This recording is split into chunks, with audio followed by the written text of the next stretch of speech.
Welcome back to the Last Lap podcast, post Grand Prix 2023, Japanese Grand Prix. To be precise, it is 8 a.m. and I am joined once again from the live stream, Ben, BMPH, and Aldas, Niran, as FNG sometimes.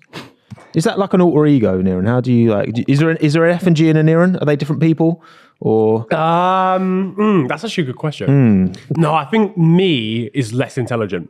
Oh, okay. FNG. Wow. Yeah. You get in the books with FNG. Yeah. I think FNG is like sort of has a plan sometimes, videos that he wants to do, whatever. Who turns up for last lap? Is it Niran or FNG? Depends on the Grand Prix. Depends on the Grand Prix and if I've had a Red Bull beforehand. Fair. If I've had caffeine beforehand, probably just regular Niran. Fair. Because it'll be too ADHD to concentrate on what's going I on. appreciate that. Boys, how we feeling after that race? Well, I didn't realise we had 5 guests for the price of 4 today, but Yeah, facts, man. really, Yeah. it wasn't. Split personality. It wasn't the best race in the world, but I think actually Niran said, or FNG said, I don't know who actually said it. We're still working out. Yeah, someone said it during the live stream. I mean, we've had a run of banger races. I think when we came back, I think Monza was a really good one. You know, Zandvoort was quite good as well. Was fucking amazing. Yeah. Singapore was incredible. I mean, it was actually the best race of the season. So, listen, we were due a stinker, and we got one. That's for sure. Yeah, look, listen. I wasn't shocked, Ben, that this was quite a dominant Max win, and even like the gap, Lando to Oscar was big. Oscar to Leclerc was pretty big as well. It was pretty much like a reality check for everybody, especially after Singapore, because no one really expected Red Bull to be as far as they were in Singapore, because they, for whatever reason, got the setup wrong, or however, they ended up being so far behind. But I mean, Max today was, 20 seconds ahead of Lando. Yeah, business as usual, really. Not much more to say other than that. Yeah, he was just in control. When you get a performance like that, he was probably holding a little bit back as well. Yeah, because what's the point in going full tilt? You might as well save the engine a little bit. Yeah, your teammates out. Yeah. And Red Bull now won the Constructors' Championship, which again, it's been mainly thanks to Max. Let's be honest, to get it wrapped up this early, and we saw that again this weekend. But I think quite literally, he's won the Constructors by himself anyway. Well, yeah, I mean, he is, comfortably leading ahead of, you've got everyone else kind of tripping over each other. GP Motorsport Enterprises. Has One day, I wouldn't put it past Max to eventually have his own team. He does already have that Verstappen.com racing that he started. Esports. Yeah, but he's doing a little bit of real sports as well. Okay, yeah. I think, there's, I can't remember the lad's name, but I think someone's doing GT racing under Verstappen.com racing. So he is already expanding into that. But those plans are in the works. Yeah, exactly. But someone I wanted to talk about first and foremost, because it was a McLaren 2-3. It was Oscar Piastri's first proper podium. He obviously got that sprint podium in Belgium. Oh, yeah. But Oscar Piastri, P3, bit of a big gap to Lando, but you got to say, Oscar Piastri once again delivering like the levels he's doing. Obviously quicker than Lando. First time he's ever been at Suzuka as well. Did struggle on the hard tyre in the race, but he's still a rookie. This kid's got it. This is what's Luca De Mayo's got to be crying into his cereal. Yeah, because that was one hell of a flop. Letting him go. Alpine. It's actually crazy. I think that's what it is as well. Like he's delivered such a good race weekend from start to finish as well. Like well-rounded, good result in the race. Incredible qualifying session, beating Lando, his more experienced teammate, and at a track he's never been to before today. Yeah. Not today, before this weekend. Never driven there at all. Had to learn the entire track. It's so impressive, man. And he's so consistently consistent. Brilliant. Yeah, he just doesn't crash. From a rookie is pretty. Yeah, I mean, he had that. He had the incident in Australia. No, sorry, not Australia. In Canada when he hit the wall. Obviously, hit the wall in Zandvoort, which then caused Ricciardo to hit him and get the injury. Yeah. Outside of that, practice as well. Yeah, exactly. And that's the thing. That's when you want to be crashing in practice. Yeah, like we're trying to find a needle in a haystack, trying to think of his errors. Whilst with someone like Sargeant, it's like which weekend are you looking at? You know what I mean? Yeah. No, listen, he's done fantastic. He makes me so excited for the future. And in a weird way, I actually think there was all this talk about Lando, where is he going to go, Red Bull or not. I actually think Zach Brown is like, even if Lando leaves, we're fine. Like we've got the next one already there. So it's it makes me really excited for the future. I can't wait to see how he's going to develop, how him and Lando are next season as well. And again, like Niran said on the live stream, this driver lineup, you said it's like you think it's the strongest one potentially, like, even now maybe. I think it's definitely Top two, I think it's top two in the way Yeah. that it operates together. Because I think obviously, and we'll get onto this in a second, or a little bit about Mercedes. Obviously, George Russell and Lewis Hamilton is a great driver lineup, but they showed today individuals, yeah. that as individuals they might not be able to work together consistently without falling out or without causing problems during races. I think Oscar Piastri is so laid back and chilled out. Obviously, there was a little bit of tension when Lando was right behind him and was like, oh, we're going to ruin our race here. We're going to finish behind George. But within 2 laps, Oscar was like, well, if I'm slower, I'll dip out the way. He's still a rookie at the end of the day. I don't think you fought him that hard when he kind of knew that it was over. Yeah. So, but yeah, I think as they're functioning now, I think this driver lineup is top 2. Yeah, and I think even today kind of proved that Lando still has that edge over sure. a race day. Yesterday, I think he probably could have secured P2 instead of Oscar, but yeah, I mean, it was like what, a couple hundredths, 300s or something. close, So, wasn't it, I think, in but the then end? today Lando proved that he's that step above, which I think, Oscar still has a bit of work to do in terms of closing that gap on a Sunday, which at the end of the day, that's where the points are scored. And I mean, I'm just looking now actually, because I wanted to double check. Lando moves up to 7th in the championship ahead of George Russell. And the thing about seems now, mental. if that McLaren was this good all season, then it would be no big deal, whatever. But think about how bad that McLaren was for the first. Austria was what, round 7, 6? Like, Was it even Austria where he... That was he the got the big upgrade. Okay, Yeah, he got right, the big cool. upgrade in Yeah. Austria. Like, that's incredible. Lando up to P7. I mean, he's only 20 points behind Charles as well.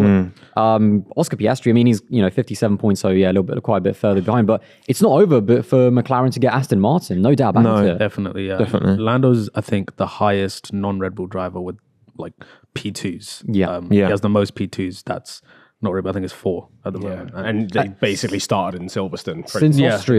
Since Austria, I think Lando's the second highest point scoring driver potentially. Maybe it's him or Perez. I think he's overtook Checo now, but that's crazy. Yeah, and look, you raise a good point, Aldas. I think, in terms of future-proofing McLaren, because, we know that Red Bull are very interested in Lando. Lando's contract ends is it the end of 25? I think, because Oscar's got his new contract to the end of 26. Lando's got his, I think, to the end of 25.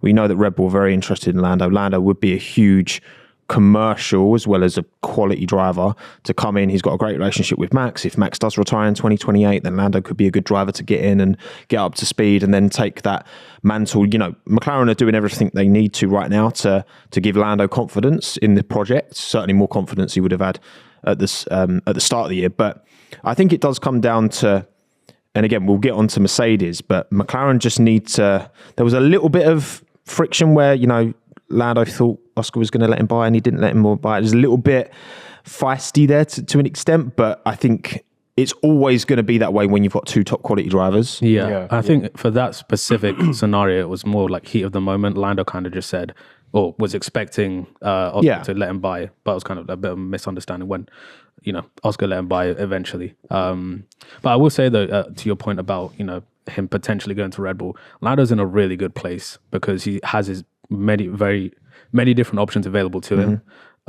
He's a driver in demand, isn't he? Yeah, exactly. Especially if that McLaren stays competitive as well. Yeah. He's got options where he can just stay where he is. Yeah, He can go exactly. somewhere else. Like his stock is high as well. Definitely. And, from how he's been performing the past few races, like Singapore, his defense against the Mercedes, I think, and there was that, I can't remember exactly what lap it was, but George was really, really attacking. And that was the moment where I think he won, Sainz won the race and he secured P2 for himself. And then again, Silverstone was another good example when he was defending against Lewis. And he secured that P2 as well. So he's really coming into zone, I think, this season. And it's exciting. I think eventually, if McLaren do get a car that's capable of challenging Red Bull, which I think a lot of people have been backing them to do, to be there with them in 24. So we'll wait and see. But I think he's ready. I think, to be honest, Lando, to me, he's been on this level since at least 2020 because I always go back to it midway through that season after Hungary. So that's literally before the summer break. Lando was 3rd in the championship, only behind Lewis and Max. That's crazy. You know, Checo was behind him, Valtteri was behind him. And again, this isn't 2 or 3 races into a season. Like Lando midway through in that 2021 McLaren was 3rd. So I think he's been on this level for at least 3 years. And actually, just really quickly on the teammate relationship, I think what happened in Monza, because there was a little bit of, I think, backwards and forwards. Actually, yeah, they collided a little bit, didn't they? Yeah. Oscar and Lando. And I think Andrea Stella actually, I think, had like words with them, like really like got them in a room and basically just like, that's, you know, you're not above the team. You need to sort this out. So I think it was important for Andrea Stella to kind of get that in early in terms of get that authority that he's the boss and, you know, you're not above the team. So Yeah. I think they have a bit more respect again, like, than the Mercedes guys. Remember, you know, Lando did, you know, 11-10 science in his first season in Formula One as well. Like Lando kind of came in as a rookie and hit the ground running. Yeah. And I don't think that's too much to expect of a rookie. And again, we've seen that from Oscar this year, that he's come in and been pretty close to one of the most highly regarded drivers. I do think, you know, Piastri's got that slightly longer contract now than Lando, and I'm sure he's being paid handsomely to, you know, to keep him, to lock him down, because McLaren took a punt ultimately on Oscar. He'd had a year off. He'd done great in junior formulas, but he had a year on the sidelines, which could have negatively affected him. But now the expensive punt as well. an expensive punt, but it's, I mean, if they can catch Aston Martin, that's even more bank. Probably pays it back already. Yeah. Especially when you consider where they sure. could be for next season if they continue their For course. I think one place in the constructors is like 10, 12 million. It's about 12 million, yeah. Yeah, about 12 million, which is crazy. I'm 100% Piastri's buyout, whatever it was, whatever deal they came with Alpine, it is not that. So yeah, no, they've got their money's back for sure. And you were saying, you know, Luca De Meo, Otmar Zafna as well, they're all probably crying in their cereal, and you know that's what happens when you doubt Oscar Piastri, clearly. When you're talking about Lando in his first season, when he outqualified Sainz 11-10, when you have that natural speed, it's only really a matter of time before you then develop your racecraft and you start, you know, you get better at tire management, get better at managing a stint, you get better at all of these different things. And I think it's going to be the same, or going to see a similar type of progression with Oscar. That's what it always looks like to me. Like, because I think this isn't the first race where I've been like, Oscar's done well in terms of position, but he's been like quite off Lando. But it's literally, the pace is there, obviously, in qualifying. Like he's beaten him a couple times now. He's started second on the grid this weekend. But I think it's just that, tyre management, just general consistency, experience and whatever.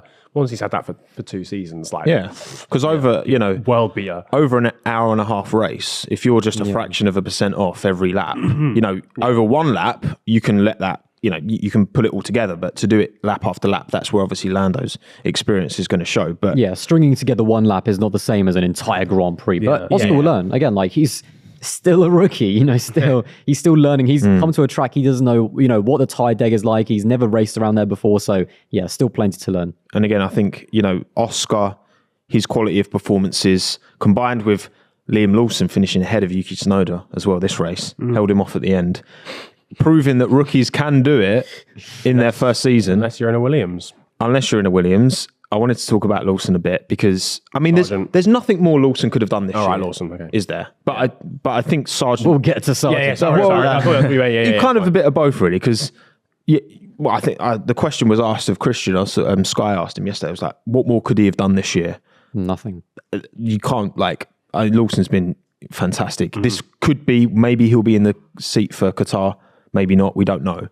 For him to not be in a seat next year is a bit rough. But then Ricciardo, Tsunoda. What do we make of AlphaTauri's Red Bull's decision? I said in my video actually that it was, and I knew this was gonna come in terms of all 3 of those drivers, in my opinion, were good enough for that seat and almost deserved it as well. Like I still think that Ricciardo has something to contribute as well. I know that he got a little bit of backlash after this, you know, after a lot of people thought it was a bit harsh that obviously Lawson got left out, but one of those drivers was always going to, you know, get left out and still deserve it. But I think it's one of those cases for Red Bull where with Lawson, it's a long-term plan. You know, they're going to get him in.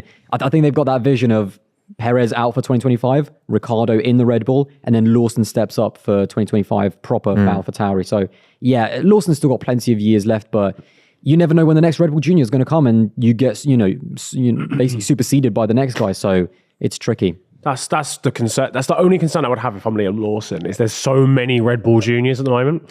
And a lot of them felt like they were kind of a step away from being good enough. Well, not a lot of them. A couple of them felt like they were a step away, like Iwasa, for example. Halgar won F3, but hasn't really stepped up when he's gone to F2 and stuff. You got as well. Hajar's been all right. Yeah, you got Maloney. Maloney's been all right on his day. Maloney's been like a bit better towards There's the end about of the season. 6 of them to choose from. Just Fittipaldi. F2 alone. But I mean, Yeah. if a lot of them are going into a second season in F2, Halger and a couple others like Deruvla and shit, like have been in there for ages. But a couple of them are going into a second season now. If someone like an Iwasa or a Maloney, for example, wins F2 next season, that is a headache for Red Bull to consider. Potentially. It is, I guess. I think But they I might suppose put Liam Lawson's already proven it in a Formula One Yeah, car I mean, this Lawson's season, so, could well win Super Formula. He's got the finale in Suzuka in next month. This was the warm-up for well. his title Yeah, decider. yeah. No, exactly. But I tell you what a stinker from Red Bull and Helmut Marko to not put Lawson in that seat and put in De Vries instead.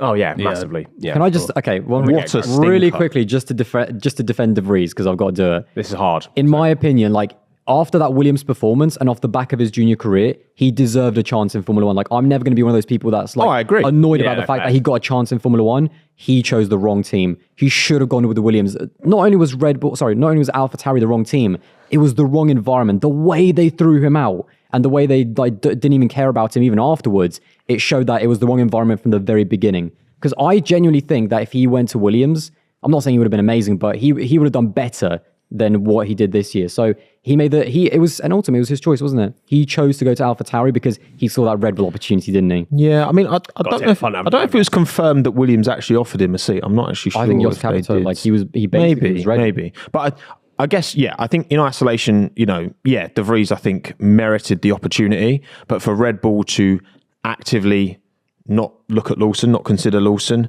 and just go for De Vries, obviously, if that had gone the other way, I can only assume that Lawson would have done as good a job as he is now. And Start of the season. yeah, and would still, it would still be him and Tsunoda now, and Ricciardo wouldn't have got a sniff most likely. Yeah, anyway. I think it kind of shows the brutality of F1 as well, because when you have so many different options to choose from, you then have the what's paradox? I can't remember exactly what it's called. Yeah. It's like you have too many choices and Yeah. you have too many good options that you end up making a decision that's, It's easy to say in Hard on hindsight. someone. exactly. Yeah. And in hindsight, you could say like De Vries shouldn't, have been given the seat. But as I think to Aldas's point, it was the circumstances and the build-up of what led to it. You can understand why they made that decision. Yeah, because even at the start of the season, we were kind of all saying like, I don't know if any of the Red Bull juniors are proper ready. Like I remember saying that. Like, I've definitely said that on camera on this show. I was like, Iwasa's good, Lawson's good, but neither of them like absolutely blitzed F2. So maybe just give him like one more season, and then De Vries wasn't the guy. Lawson's come in and done a good job. I feel bad for him, but. Yeah, and look, I think As long as that place is there for him potentially. I mean, he's next season. chilling in Harvard right now. he's confirmed as a Red Bull reserve, but also Christian was asked yesterday about whether Lawson to Williams could be a thing, and Christian didn't say no. He didn't shut it down. But also, we were talking about this in the live stream. I think that I don't think there's a massive upside for Williams to take Lawson. Do I think he'd do a better job than Sargeant? Yes. For just the 1 year. And then he goes back to a direct competitor.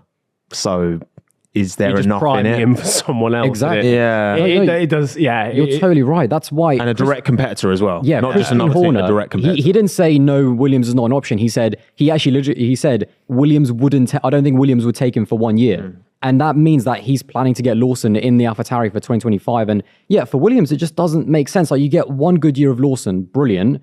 But then you're literally giving him to a direct competitor like AlphaTauri. We don't know obviously where they're going to be, but you're developing another team's driver who potentially, is going to then bite you in the backside in 2025. So yes, it would be good in the short term, but it's just not worth it for only 1 year. They would want a 2 year commitment minimum from Lawson. Yeah. But yeah, otherwise, because it's just And Oscar showed, with Alpine that you can have a year on the sidelines and still keep fresh. And Red Bull need to give Lawson as much like track time as they can possibly give him, and maybe give him another season of Super Formula, maybe because he could end up winning that. Yeah, I don't think it'd be a good idea for him to stay out of. Again, he battered Albon. He battered Albon in DTM. Don't forget that as well. Like he was the best no, he wasn't the highest placed rookie because he wasn't a rookie last year, but he finished ahead of Sargeant in F2 last year as well.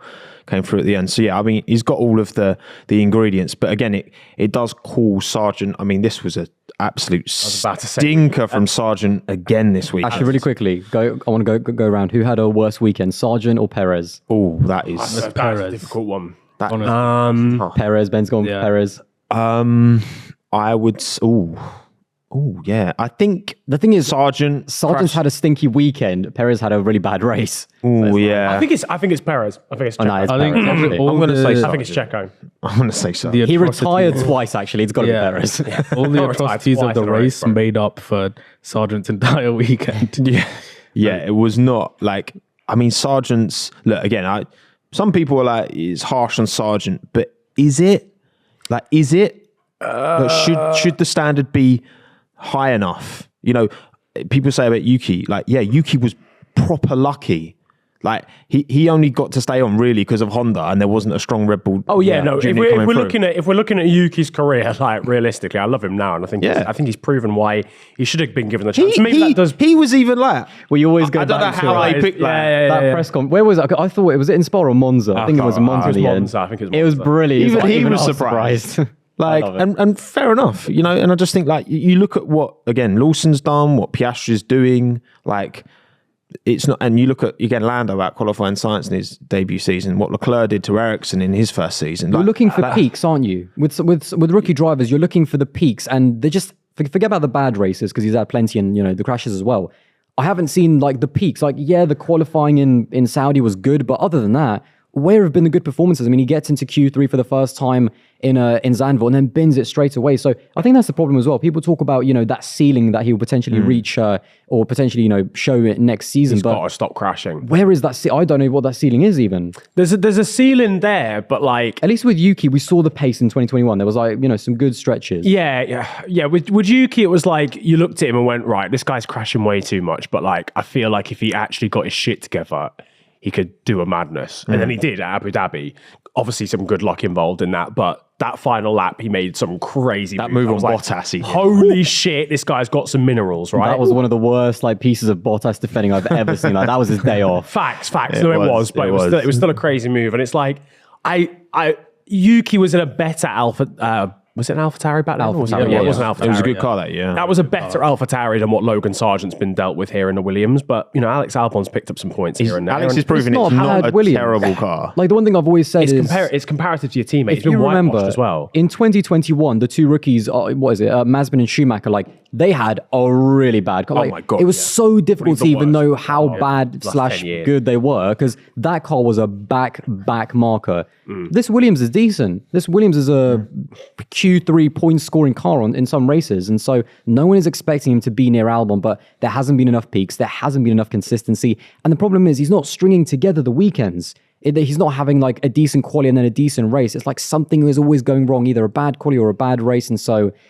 But yeah, it's, you know, what happens? Is he kept on because there's not really better options out there? Well, yeah, because if we're not saying Lawson, which I don't think they would take on Lawson, Yeah. who would they?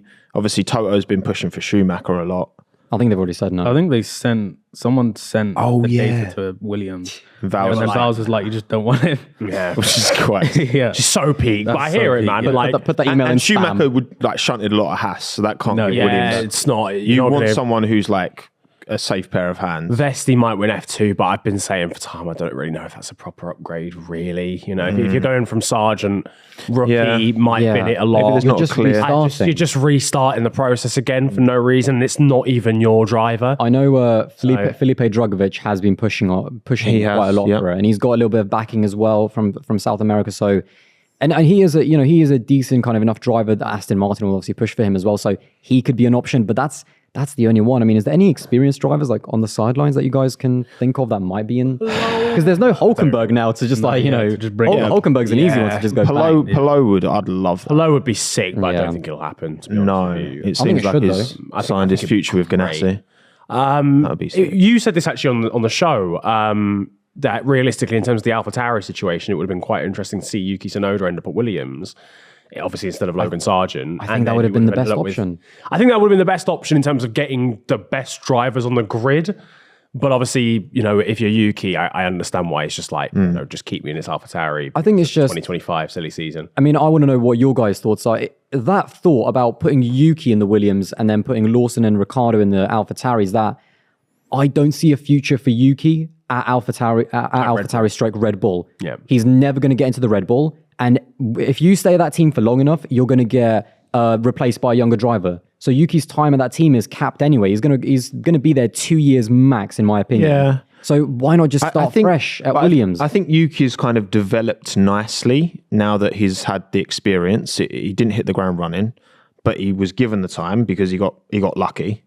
And I think Honda obviously want to keep him developing and moving on so that potentially, I mean, again, look, we saw Fernando really upset and a bit distressed on the radio with his team for the first time this year. Really, I saw you guys enjoying his toxicity. I saw you guys. We love it. Absolutely, it was a throwback, really, wasn't it? To the McLaren days GP2 almost. engine. Yeah, it was a little bit of that. Yeah. A little bit of that, and it's just like Suzuka and Fernando Alonso. It just brings out the worst in him. If Honda do, with Aston Martin want Yuki to kind of come in at some stage, which is obviously talked about a lot, then keeping him in a seat where he's doing well. Because I think he's doing pretty well in the AlphaTauri.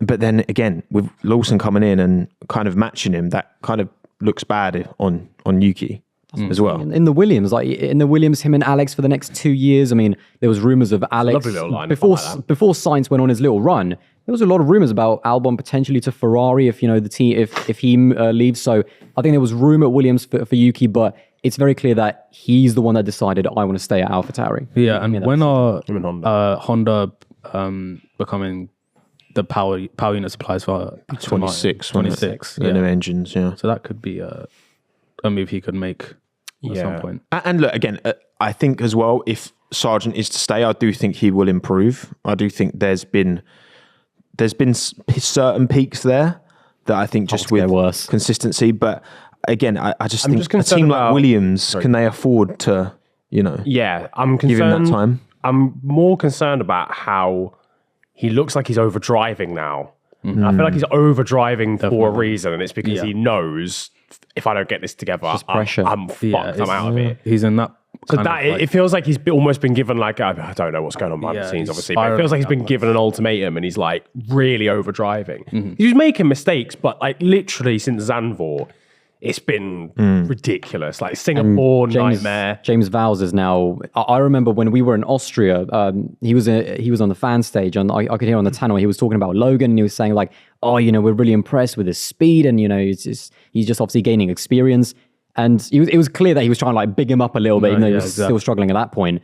On the pit wall, like when Logan crashed, he was just like, "Yeah, he's not getting it together." And that tone, I could hear that tone in his voice in James Vowles. Yeah. He's losing his rag a little bit. He's losing the arm around the shoulder. How long? And people, especially on Twitter and fans, always say, "Oh, you stop being so harsh on drivers. You need the arm around the shoulder." But what about if it doesn't make a difference? How long is too long for you to give someone a chance? So. Yeah, there's only so much you can really deal with, and I think in terms of crash damage, he's the highest of everyone. And he's just racked up the bill more. No, exactly. because even today, what he hit Bottas, poor Bottas, by the way, was getting slung around like a ragdoll. I mean, there's 20 seats in Formula One, and there's plenty of other drivers who deserve a spot just as much, if not more. If you're not cutting it, then so you're out. Is it unfair to be so critical and expect when you've got, again, Piastri, Lawson, these drivers showing that it can be done, you can be at least somewhat close to your teammate in your rookie season? I don't think that's too much to ask, but someone else wanted to talk about who's had not the greatest weekend. I was gonna say, not for the first time. Talk about distances away from teammates, then this is probably... Checo Perez, 7-10. The man who's second in the 2023 World Drivers' Championship. Just. I was going to say... Not by much. It's 29 points, I think, to Hamilton now. Not by as much as it should be. Yeah. It's literally 29. Is it 33? Okay, 33. Oh, yeah, because, It's going up. Brilliant. 33 points to Hamilton. Stonks. Sergio Perez, another poor weekend. And I did, once the race finished, I put a little poll out on my Twitter. And I just wanted to ask, whose season was worse? Maybe a bit of a recency bias here. I was going to say, Albon 2020 or Perez 2023. And with 7,760 votes, 81% are saying Perez 2023. Yeah, look, listen. There's a lot of recency bias. Stats don't lie. The stats don't lie, though. Get me. Sorry, I had to put that one You're out. asking F1 Twitter of all places. Yeah, which is Expecting to get a source. reasonable Trust me, answer. bro. Look, I think that it was such a bad weekend for Checo. Such a bad weekend for Checo. Like, Unfortunate come on. at the start. Just a Constantina, like a lot of people in one space, 4 guys going for the one piece of road. Could have easily been Hamilton who had that damage instead of him. Is what it is. Race lap 1 incident, fine. But qualifying, you're too far away. You shouldn't have even been in that position in the first place. Got a fucking awful. He got a horror start. So that's why he's even in that position in the first place. Yeah.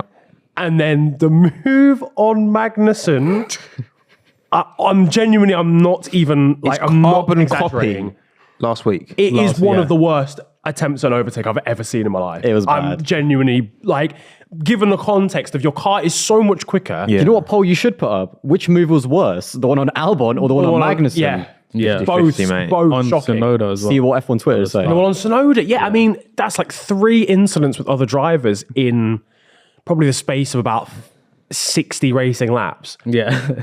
I mean, when you've got that kind of car, and again, like qualifying pace has been an issue. Race pace hasn't been much of an issue for Checo. Like typically he's been better in race pace. Still not great, but better. Yeah. Just be patient. Just pick your spot, make your way through. baby. I mean, you can make moves into that corner. We saw multiple drivers chucking it up the inside, but you need to be at least somewhat close to the back of the car Yeah. before you do You need it. to be in the same area code before you do it. And he locks up and contacts, and then And especially when you have such a car advantage. I mean, it was Tyres that have fallen off in 2 laps. it was a howler, it was a stinker, it was a honker. There's not enough superlatives to describe that performance. And I said actually on the stream, I think that's probably his worst ever race in Formula One. Retired twice. That's one for the history books. Yeah, that was crazy, by the way. Red Bull bringing him back out of the pit lane serve his just to serve a penalty. penalty and then retire him again is I've never seen that. all-time great moments in Red Bull history. I don't even know where you'd even pin it down to or what you pin it Yeah, down I to, don't 'cause get it's it, not the man. start of the season when, the points are relatively equal and he's trying to make a championship challenge again. I mean, that lasted about 4 races at the start of the year and pretty much it died after Miami. Is it purely confidence? Can it just be purely confidence? is he under do much that. pressure?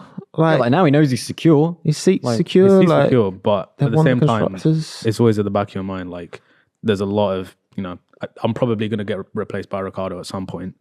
I want to try and prove myself. Maybe that's affecting him somewhat. Yeah. But Checo is a proven quality driver. Like the years he's been in F1, the podiums with Force India, Monaco, Azerbaijan, great job at Sauber. 2020 he was unreal. Like arguably he was, him, Lewis, and Ricardo. And it's funny that Perez and Ricardo since then have had 2 pretty poor times of it, but right up there in terms of caliber of driver. He was right to replace Albon. I think it's purely Red Bull had pressure. to pick him up. I still think he's a quality driver. Like you put him in that McLaren, that Aston Martin, and Alpine, kind of that level. I think he still does a really solid job. But he's pressure already thing. talking about options for 2025 It's outside weird of because Red Bull. He's the one that started. Now he's starting the conversation. Like, I might leave. Because he knows, he knows what it's like to be dropped mid-contract, because that's what happened to him at Racing Point. And I mean, Red Bull are the most cutthroat team on the grid. It's just, I just don't understand it, because he is a quality driver with a lot of experience, and it's just not showing at all. I mean, when you look back and talk about, the Racing Point in 2020, I think that was the car that suited him best. And I always say, you only see the best of a driver in a car that they're completely synonymous with. So Max with the RB19 this year, Max with pretty much any car you give him, he does as much as he can with it.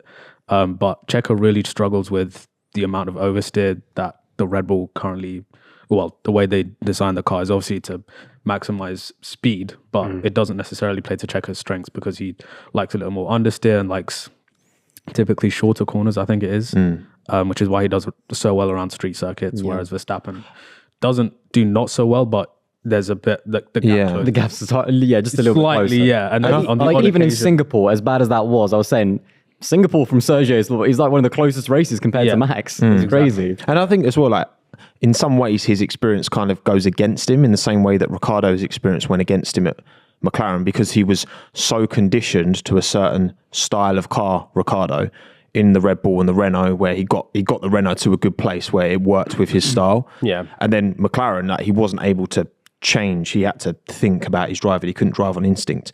But Oscar's come in is super young, super fresh. So, you're more, I guess, pliable to, working with different... Working with what you working with what you're given, exactly. So You don't actually know what your style of Formula 1 car is, because it's very different to a Formula 2 or Formula 3 car. So, you're more malleable or pliable or whatever, you're so... Look, one thing, again, this is... I know you mentioned this and got a bit of... But, like, is it out of the question to consider Lawson alongside Verstappen, because he is younger and potentially more likely to adapt to that style of car, kind of like how Oscar's adapted to the McLaren, even though the McLaren is a weird car to drive. Like, Science has talked about it, Lando's talked about it. Ricciardo, he experienced it and showcased it to the world, just how, it can be a really tricky car. Like, yes, it's out of the question. I mean, I don't know. It wouldn't have been out of the question if they'd actually put him in the AlphaTauri for next season. Yeah, it's a gamble for sure. I think if they put him in the what's there to AlphaTauri lose? for next Because season... Perez is not doing, like, I think there's lots of drivers who would do no worse than Checo in this Red Bull right now. I think I do. The problem is you've got to look at it, I think, from a more long-term perspective. Like, Liam Lawson, for me, is, so far, given they've slapped him in an AlphaTauri and he's actually beaten Yuki, I think, at every Grand Prix, but Yuki's obviously had technical issues at Monza and Singapore. The technical issue at Singapore being Sergio Perez's side pod. But he's definitely impressed. But I think he's probably the only Red Bull Junior that I could see right now that has the potential to actually end up in a Red Bull. Iwasa's good. Maloney's good, but you're going to have to see how they do next Lawson's season. proved it. Lawson's proved He's in an proven F1 it. car Yeah. he can be competitive. That he can do already. the business. If you're Red Bull, don't rush another young driver into a it Red is Bull car, totally- because I could you see it. will ruin him. I could see Helmut waking up one day. I could see it happening, no being doubt. like, but is you it know the what, right fuck thing it. to do? First of all, my client has an ironclad contract for next season, so Checo is not going anywhere. But no, joking aside, just don't stunt like Lawson's growth. I mean, Just let him develop it. just let him develop at AlphaTauri. Like, you do not just. What have we learned from like putting Gasly and Albon in there? Would be funny though, to be fair. It would be hilarious. It would be fuck brilliant. it, should we do it? Imagine if he beats Verstappen as well. Brilliant. But Liam anyway, Lawson wins. Liam Lawson's actually the guy. But no, and also hilarious for Ricciardo. He wants that Red Bull seat so bad. He gets the AlphaTauri seat. Lawson gets it in front of him. Brilliant. Yeah, that would be- But no, I don't see a single universe where that ends up well. Honestly.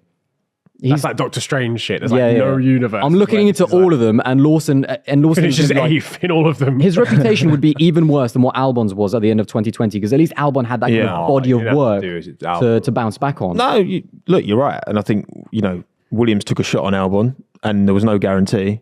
I was confident he'd do well, but I'm biased. So, of course I was. And to be honest, like, Albon's second half of 2020 wasn't even that bad. Remember, he got Rook of the Year that year based off of, Oh, God, yeah. His second half of 19. Second half of 2019. Yeah. Oh, mate, yeah, he was quality. he was really good. That's my So, yeah, I mean, I wouldn't rule it. I wouldn't rule it out of the question. No, I think the thing is, I do wonder, Lawson, well, they're all like Red Bull employed drivers at the end of the day, so they're kind of free to do what they want at the end. But yeah, I think that would maybe be a bridge too far. I do wonder if next year, I said this again, like if there are other teams somewhat competitive with Red Bull on a car basis, that will, Checo, they've got a clear car and you can't rely on Checo to qualify a P2. Like nowhere near every race. Yeah. So imagine if everyone else catches up, they are going to have to rely on Max on his own to do the job. But like you said, Ben earlier, arguably that is the better way to do it. Better to just rely on Verstappen and not have any inter-team beef. It's the better way to do it when you have a dominant car. But if they don't have a dominant car, if anyone at all challenges Red Bull next season, they're in trouble.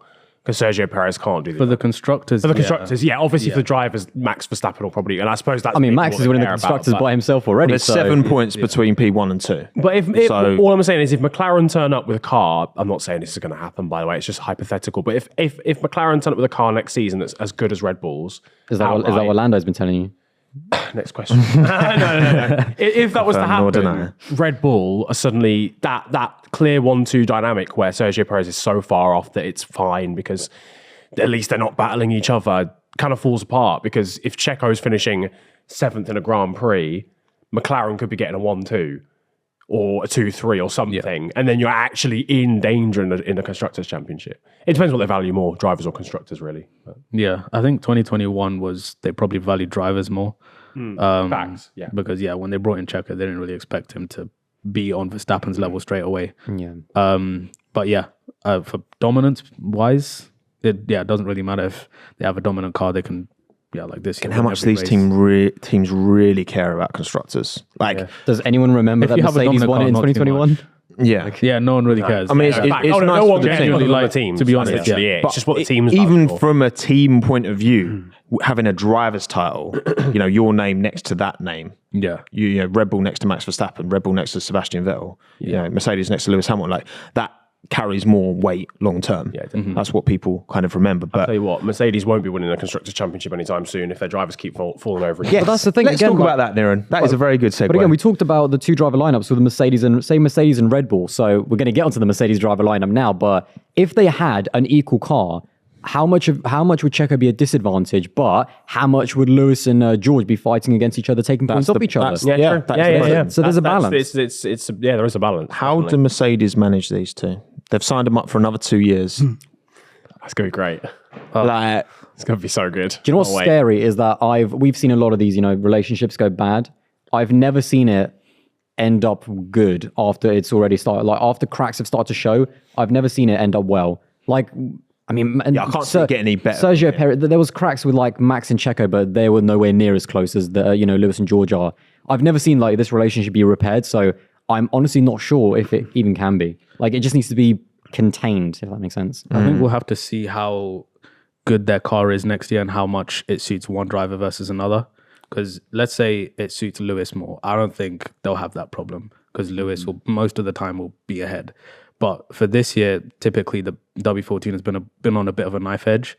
So to get it into the right operating window requires like extreme amount of precision and almost like luck at times because sometimes they don't Very even know track why specific as well. Yeah, exactly. Sometimes they don't even know why the car's fast. And when you have either one driver ahead of the other, or you get that you get flashpoints like that where they cross over each other on track, trip over each other like today. Lewis was at the end of his first stint.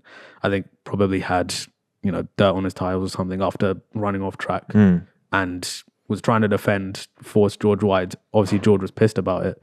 And then Lewis just boxed straight away. But it was to maintain position, which understandably so. But at the same time, at the back of George's mind, he's like, I have to get my own back. If that, they're both in the wrong. And you said actually, it's very different. Like when you're on the same strategy and genuinely fighting for position, that's one thing. But then, like you said, when you're on an alternative strategy, then you do have to work together. Then it is for the good of the team, but that comes from the management. Toto wasn't here. I don't know who was managing Mercedes. Like I didn't get a chance to kind of see, but yeah, it's going to come down to the management. It does fit. Yeah, it just feels like there's no like club captain at the moment. No one's going like, right, lads, come on. I know you both want to be number one driver. I know you're both great, but like, I mean, realistically though, it it should be Lewis. He's been there the longest. He's won 6 championships with them. He's won however many races. It should, and he's still the best driver right now. I think obviously history is one thing, but like Lewis is still. I think we're starting to see that there is just a little bit. There's a step toward compared to Lewis when it comes to George. But George is 75 points behind him in the championship. Yeah, I think George is carrying a degree of frustration here as well. Like, Facts. Bear in mind, like he spent 3 years in the Williams, seeing Lewis and Valtteri get all these wins, and he feels like he should have been promoted earlier. Didn't, gets promoted, and then he gets promoted to the Mercedes W13, which was fucking awful. wheelbarrow 13. yeah. And also, he's not. Again. Who knows? Maybe if 2021 goes different, maybe Lewis isn't in the sport anymore, retires with 8. I don't know. Maybe. I think George was always hoping to.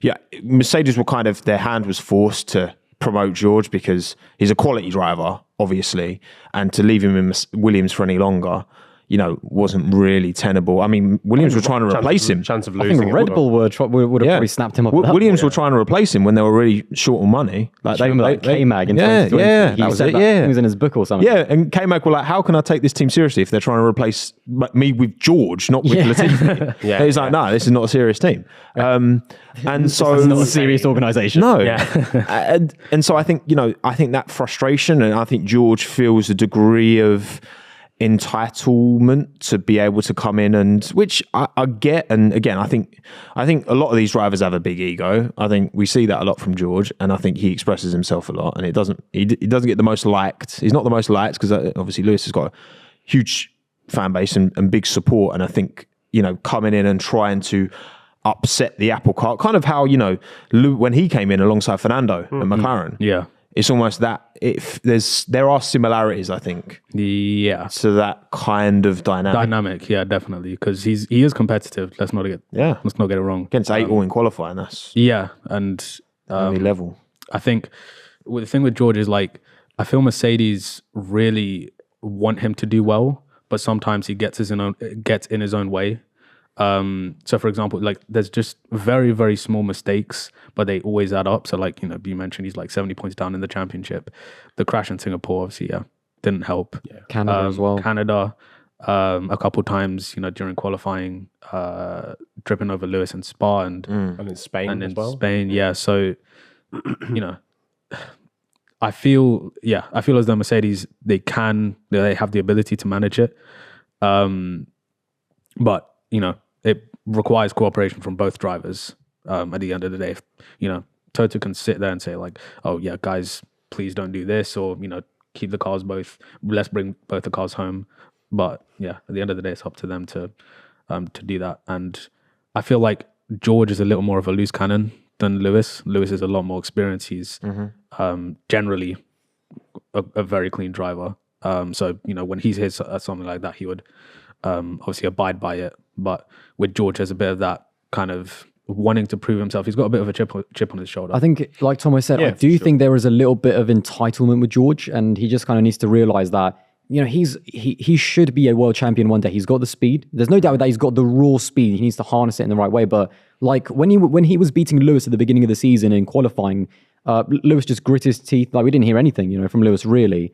Now, like, Lewis has really kind of stepped it up, or, started qualifying a little bit better as well, like we saw in this race. And it's just, I don't think George can take being the number 2 a little bit, and he just needs to realize that your time will come. And unless you're absolutely just quicker than Lewis right now in terms of raw speed, out qualifying, out racing him, then you've got like an argument to kind of be the guy. But at the moment, he just needs to calm down just a little bit, make sure every single time he's working with the team. There was a bit of entitlement just at the moment. Lewis is more entitled to feel like that, but we don't see that from him. He's the one that's won 6 world championships at that team. Yeah. So yeah, I think it's just ego control just a little bit from George, and I think it might help him. Yeah, because and as well, I think like where Lewis is so established within that organization, George. I don't know. I'm just not like. We've seen these moments of these lapses where he's made these errors, and it does, I think, call into question to a degree whether he's got the kind of, I guess, leadership.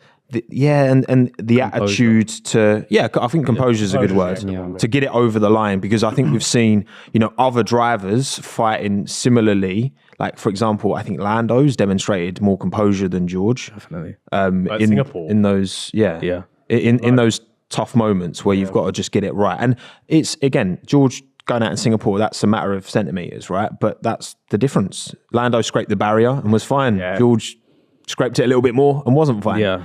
But that's what I mean. So, you've been in Singapore. You had a really good weekend up until that point, but we talk about those fractions. You should kind of get off your pedestal just a little bit for this race. Like, you're the one that kind of let the team down a little bit. Just make sure that you're working together, kind of restore that kind of, trust in yourself. Yeah, coming back in and beefing your teammates straight away is... especially when you're on different strategies. He's got to play the long game, innit? He's got to play the long game. He has. It's just hard in the heat of the moment, obviously, because, again, he does feel wronged off the bat because Lewis has shoved him off the track. And I totally get And Lewis was wrong, by the way. Lewis was wrong for that, because you're pitting that lap. Just let him through. But also, there's literally no point. And maybe that was just Lewis making a mistake. Maybe he didn't Like, obviously getting frustrated when you're pushed off. Who knows, right? Intent, teammate, right? It's like when Oscar ran into Lando in Monza. Yeah. Like, I don't think that was intentional. I think just Oscar misjudged. And nothing came from it. No, I don't even think I heard any team rage. No, it was fine. It was just like, I'm sure Oscar was just like, yeah, my bad. Like, I thought I had more temp in my tyres. My bad. Like, you know what I mean? I just think that it's frustrating to see. Well, it's frustrating, but it's also entertaining. Yeah, it is entertaining. It was like the best thing about that race. Yeah, I was going to say. Apart from watching, I've never been so excited to see a driver just stood in the pits. Like, apart from watching Sergio Perez in the pits for no reason. Yeah, the Mercedes thing was like the best thing ever. The thing George needs to remember, Lewis is not signing another 2-year deal like he has if he doesn't think I'm going for an 8th world title. Mercedes can give him the car to do that. Yes, and so George knows, like, which again, ball's in his court. To prove that he, if that Mercedes car does get competitive at the front, then he's got to beat Lewis fair and square. Yeah, but then it does circle back to that point of, team management. And I'd say, like, in that specific scenario, especially if you're going up against Red Bull, you can't afford to be taking points away from each other. You just can't. For example, Singapore was probably their best chance at getting a win all season. And if you flip the roles, if you had Lewis ahead of George in that specific scenario, I know George obviously had track position from qualifying and whatnot, but if Mercedes had said, all right, Lewis, you have better pace, you are probably more likely to win this race, let's invite the cars. Yeah. Lewis would have done it. In my opinion, he's proven it time and time again that he can make up that difference. Or, at least in the pressure moments, deliver. He has the ability to deliver. And in a championship fight, you can't afford to have those kinds of debates. I don't think 2007. Just to not be all Kimmy came in out of nowhere. Exactly. Just to not be all doom and gloom. Like, at the end of the day, Mercedes, in my opinion, still have on raw pace the strongest driver lineup. I mean, I've done so many polls about this, like maybe 2 races ago. Who has the strongest driver lineup? Mercedes still come out emphatically on top. It's not even close. So yes, if I did the poll right now, like, McLaren might come out on top, but over a course of the season, they still have 2 drivers with so much pace. And, like, if you get them working right with the right management, the right environment, it could be scary hours for Red Bull if the cars were close. Yeah, definitely. That is it. It's just control. It is just control. It's not all bad. I can't. It's going to take a lot for them to pull it back, I think. I really do. But we'll see. Time will tell. And hopefully next season, from an entertainment point of view, regardless of Max. It's quite funny. Bernie's just standing back to. He's probably closed Damon off there. We'll wrap that there. And Christian does have the merch, by the way. Ted was talking about, do Red Bull have Constructors' Championship winning merch? And they do. T-shirts. They bought them out from the back. I always wonder what happens to the merch, though, when you're in title deciders for the team that loses. There's a box. Yeah. Lewis 21. You always, they had merch. Yeah. Has anyone seen it? No, I don't think it never gets released. I remember there was a picture of Schumacher 1997 world champion. Obviously, Jacques Villeneuve went on to win that one, but there was a picture of a cap. I think it was actually like it sold on eBay or something. Like that says 1997. That would have been Schumacher's. That'd have been Schumacher's first title with Ferrari in 1997, and then that cap exists somewhere. There you go. Well, the other stuff's been burned. You always see like open top buses that are just parked somewhere, and it's like, they didn't win. Well, take it back. Can I get a refund on that? Ouch. Yeah, imagine being the designer working on it as well. You spent all that time and then... Yeah. Wow. That must be such a weird job. Just never see your design. That's very normal. I used to work for agency. You think people still put on their work decks, I did that just never saw the light of day. It's quite depressing, really. But right, lads, let's wrap it. It's 5 to 9 in the morning. As if we just finished the podcast at 5 to 9. That is mad. I should still be in bed. Ben, where can the people find you? You can find me BMPH on both YouTube and Twitter. Mainly posting on there. So Bosh, check him out. Top tier videos. Aldas on YouTube. Aldas001 on all of the socials. Just quality content as always. Subpar quality content, but it is what it is. No, never.